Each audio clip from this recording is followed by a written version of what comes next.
Guys, kumusta? Magandang umaga at magandang tanghali. Napachiro here. Ito guys, papanoorin natin itong salaysay ng isang undersecretary ng DPWH. Tingnan natin ang kanyang mga sinasabi. Sabay-sabay natin panoorin. Congressman Saldico. My personal knowledge regarding Congressman Saldico are set out as follows.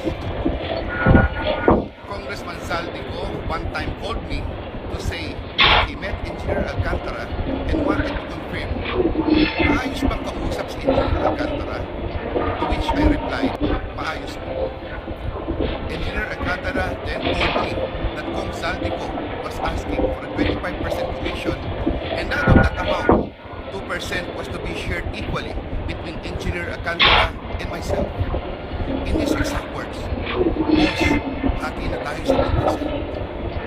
Furthermore, Engineer Alcantara would tell me every time that he made deliveries of cash to Congressman Saldico in compliance with his commitment to Congressman Saldico.